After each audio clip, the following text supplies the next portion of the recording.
when you look at the body frames of both of these young men. It's that going from the amateur to the pros can change. It will change things. It can change things. So you have to kind of, how do I want to put it, to decide which weight to go in. You know what I mean? Definitely. You got to weigh it out. These are young men, so they're gonna definitely grow into their bodies a little more. They might be 154s, 160s with their length. You just never know. You just got to take it day by day and let the body play out. All right, the young man with the tiger trunks, he is Marcel Bonner. Young man with the white trunks trimmed in black is right here from, of course, Cleveland, Ohio. We're boxing out of Pittsburgh. Llewellyn McClammy. So you've got Marcel Bonner and Llewellyn McClammy, who are boxing right now, 141-pound weight class. Ronnie Duncan along with Wilkins Santiago and Henry Hughes. Who do you like and why? You got to love that nice body action shot. that time by Marcel Bonner. Definitely. I'm a big body attacker myself, so, I definitely love guys who try to, slow the legs down, attack the body, and bring the head, take off the head afterwards. But I can't lie, McClammy is using his jab properly, getting inside, trying to work off that jab, and he's looking sharp.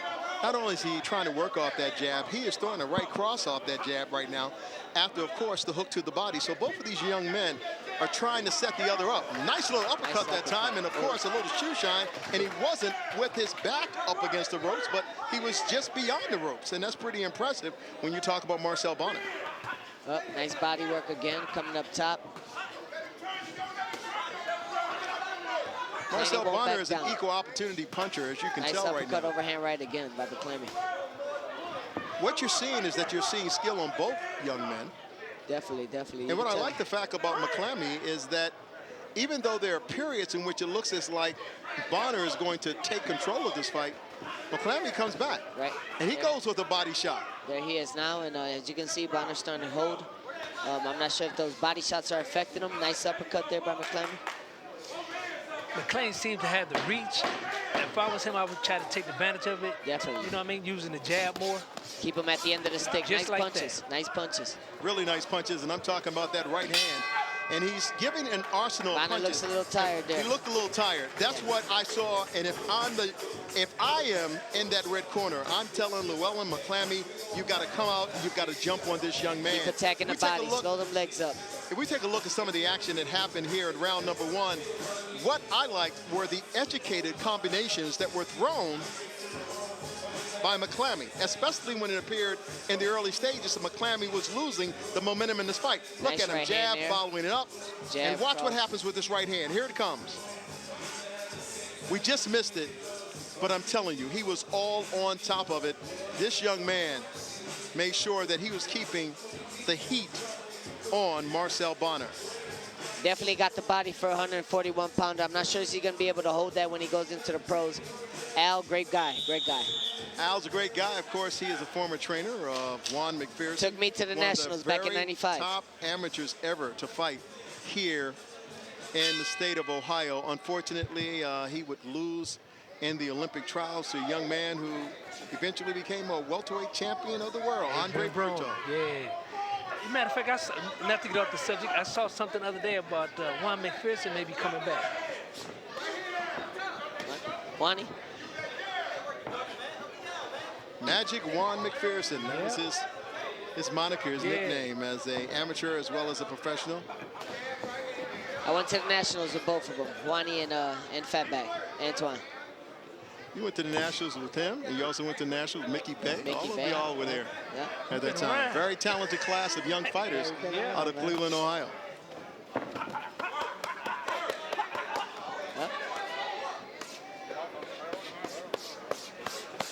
What I love about what I'm seeing right now from McClammy is that McClammy appears to be the more educated, the more schooled fighter in the ring. Did you see that jab right there? Definitely, staying busy. He's using his guard for his And he throws defense. all of the punches. Look at that uppercut. Body shot, upstairs, downstairs. A complete fighter is what you're seeing in the ring. Definitely. He's got Bonner holding again. Mixing it up, upstairs, downstairs. There it is again. Oh, nice hook. And shots to that body is taking a lot out of Bonner. Nice turnaround on Bonner's part. Nice turnaround, but what I like about McClammy is that he is able to fight in the box. Definitely. He's using his angles on his punches. As you can see, he's creating space in between, little space. A lot of fighters need room to box. This young man can fight from the outside as well as on the inside. And he's long. That's the good thing about him. He's got the reach, and he's in there banging inside. Nice overhand right again. A lot of those punches are being blocked, if you can tell. And that's why they're not having the type of effect that McClammy's punches are having. They both are giving each other respect. You know, you look at McClammy's size is 141 pounds. Big boy, big boy. Very rangy. And that, of course, was the third round. Excuse me. Look at this right here. Boom. Body shot. Ooh, Body and shot. the uppercut right after that body shot. And he's walking him down. Most guys expect the right hand right after the body shot. He mixed up the body shot, then the uppercut with the same hand. Some of those punches caught. And in amateur boxing, those punches are scoring. And there's some judges who have some very tough decisions to make in the next few seconds as to who was the winner of this fight, McClammy or Bonner. Marcel Bonner, you see the young man is right there? And look who's running around with all the energy is Llewellyn McClammy. Let's go up to our ring announcer, Paul Scheel, who is ready to announce the winner of this bout after 3 rounds.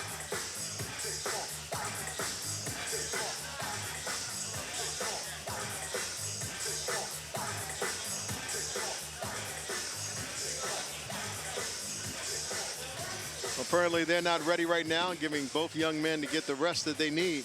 I can tell you, Bonner is so tired, he is not even taking out his mouthpiece. Right. I mean, that's how tired he is. He's like, I'm not taking out my mouthpiece unless I know I don't have to go another round. Definitely, definitely. It was a good fight. Good fight by both guys, both gladiators. You know, the best man win.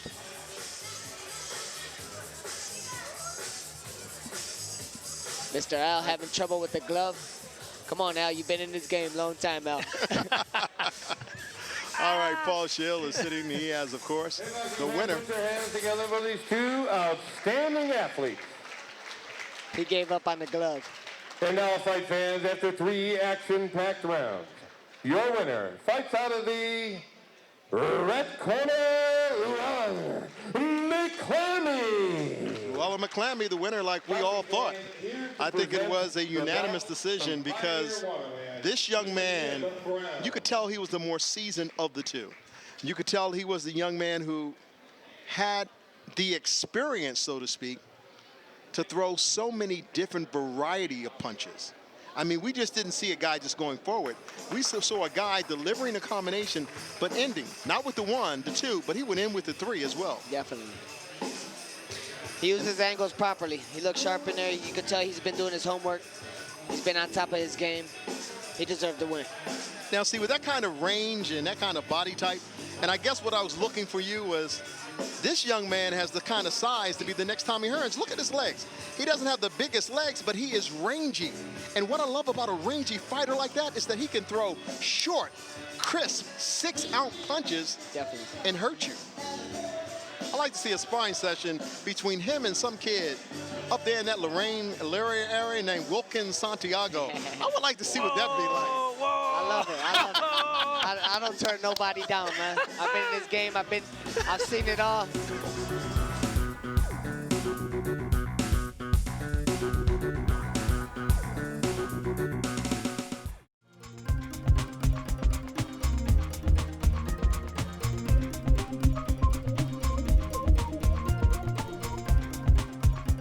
You never know where an emergency vehicle is headed. Heart attacks, strokes, shortness of breath. Working fires, biohazard contamination, search and rescue. Robberies in progress, shootings, car accidents. Oftentimes, drivers are unsure what to do as emergency vehicles approach. When you see and hear sirens and lights, safely pull over to the right and stop. By doing so, this will allow emergency vehicles to safely pass and continue to their emergency. Driver safety is a responsibility for everyone. Not following the driver safety law for emergency vehicles puts everyone at risk, from emergency personnel, civilian drivers, and people who are awaiting help. Not only is driver safety the safe thing to do, it's the law. This can carry points on your license and a fine. So let's be safe. Remember, sirens and lights, move to the right.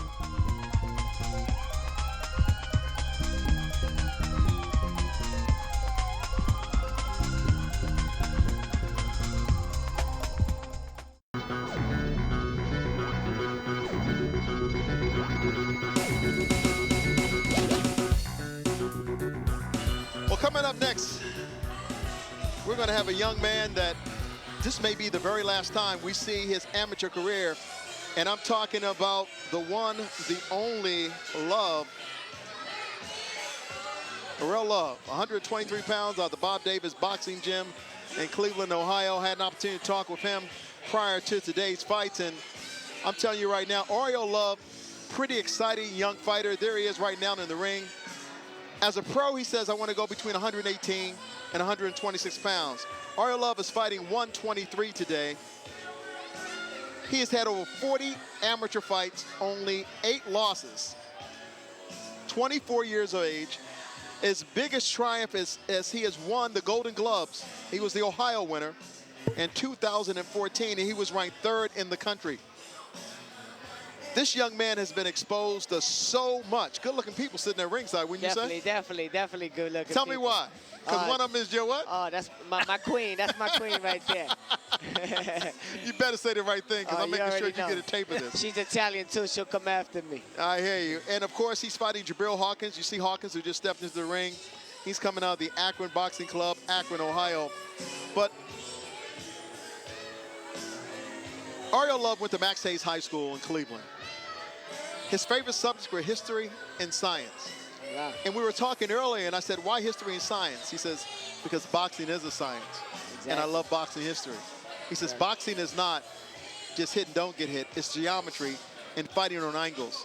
And so I asked him, I said, so who are your strongest influences? Rigondeaux,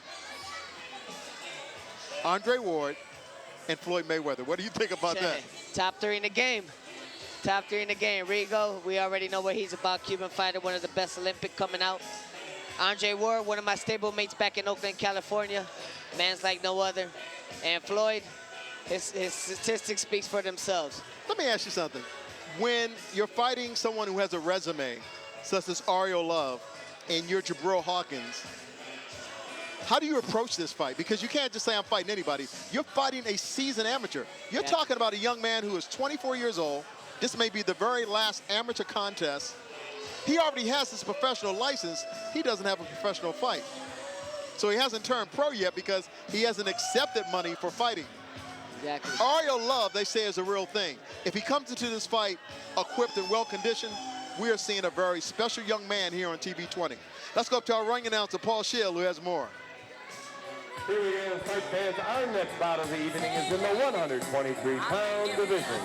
Introducing first, fighting out of the left corner, representing the Akron Boxing Academy, is Jabril Hawkins. And his opponent fights out of the blue corner and represents the Bob Davis Boxing Club. Please welcome Oriole Love. All right, there you have it. Oriole Love taking on, of course, a young man from Akron, the Boxing Academy, Jabril Hawkins. Oriole Love has the tiger trunks in the red, has the blue top. He's coming out the blue corner. There he is right there. We may be seeing him for the very last time. I asked him, I said, who would you like to fight if you had to fight as a pro today? He did not hesitate to talk about the young man out of Cincinnati, Ohio. He says, I always wanted to spar him. Rashid Warren, who just won the Bantamweight Championship just 2 weeks ago. He says, I'm not impressed with him, Ronnie. He says he's sloppy. Wow. I'm like, wow. You're an amateur. He's a pro? Hey. Let's see. He's ready for that pro level. You can tell. One thing about when you step foot in that pro level, you got to have the cojones and you got to have the heart. Definitely has both. Well, anytime you talk about fighters of this weight class, you're talking about fast hands. Don't blink. Ooh. Somebody's mouthpiece just went out. Man, that left hook. Fast. Wow, left hook, yeah, huh? man. The boy's sharp, man. He's sharp.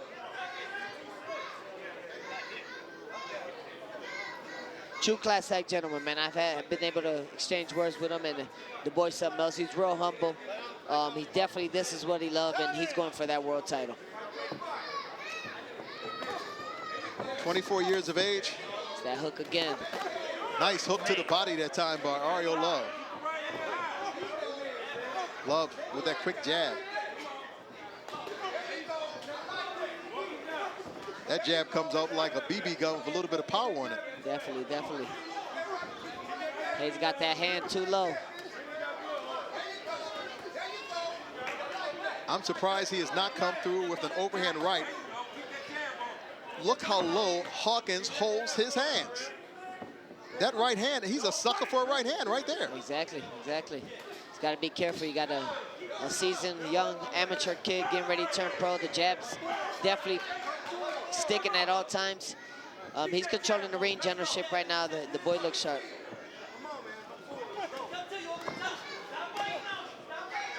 It's about distance. Remember I told you he knew about angles, geometry? Definitely. When he was speaking of boxing and science? Yep. Pretty impressive young man, graduate Max Hayes High School here in Cleveland, Ohio. At one time in 2014, he was ranked 3rd in the country. He's disappointed because he felt like he could have had a shot at this year's Olympic team. But we have to talk about the success of the Kings and Queens of Boxing Series, the best in the Best of Boxing Series. One young man that we all know about, he's going to the Olympics, and we saw him first right here in the Kings and the Queens of the Ring from Cleveland, Ohio. Not bad when you talk about what Charles is going to be doing in a few months from now. Definitely, definitely. Boy sharp, man. He definitely had the talent. He had the talent to go in there and bring that back. You know, it all depends what you put in the gym, man. Everything comes out with all that hard work you put in the gym, the sacrifices you got to take to become that medal champion. Jabril Hawkins done a lot of movement, but he just couldn't get past that defense. And it's a pretty good defense. And he started early when he dictated the pace of this fight by his jab and by his movement. That young man right there, Ariel Love. Now, at a point in your career, and this could be your last amateur fight, are you just trying to get in the rounds? Oh, you wanna go out there and give it your all, man. You wanna end your amateur career in spectacular fashion. As I can see, Ariel Love, he's looking real sharp, nice and calm, using the shoulder like Floyd Mayweather does. The boy sharp. Nice right hand after he stepped back. Nice hook, body shots. He just took a nice right hand by Hawkins that time, Definitely, too. definitely. Hawkins giving it some. He's not backing down. But that counter right hand off the shoulder roll right now by Love. It's always and there. there it is, behind left the hook that time. Once again, Love continues to be the classier of the two. What I love about Love is that he can switch up. Did you know that? Yeah, definitely, definitely. You can tell he's calm in there. He sees the openings early. You can see he's coming, starting to put the pressure on him now.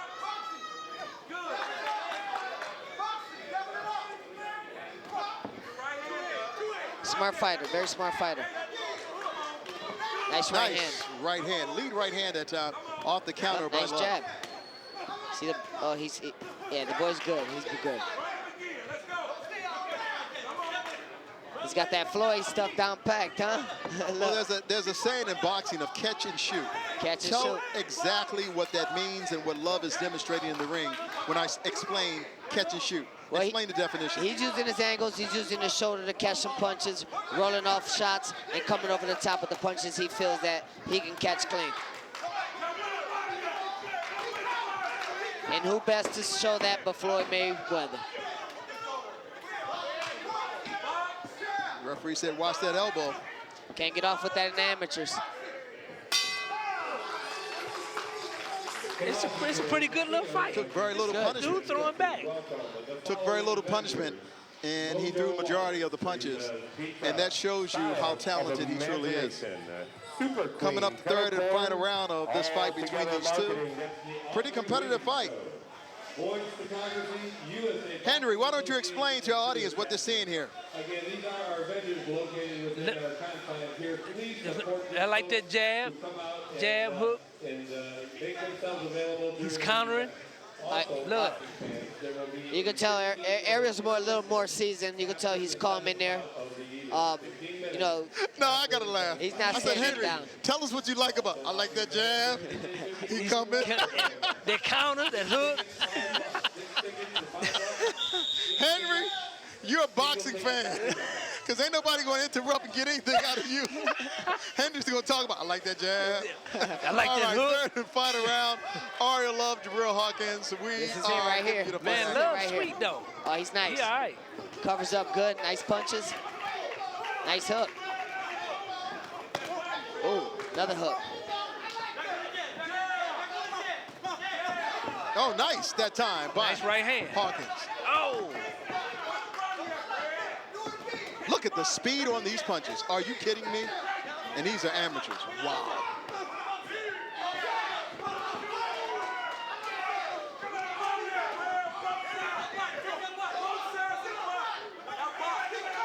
Man, we got to give it up to TB20 tonight, man. There's been some great fights. Doug Patterson, they put on some great fights tonight, man. Oh, definitely. They put some great bouts together today, and you know, the king and queens of boxing, man. They're doing a great stuff for these young kids and allowing them to display their talents. Hawkins' mouth is wide open. You tell he's fatigued. Love is standing right there in front of him, using that Mayweather shoulder roll, catching punches and coming on top with his shots. Smart fighter there.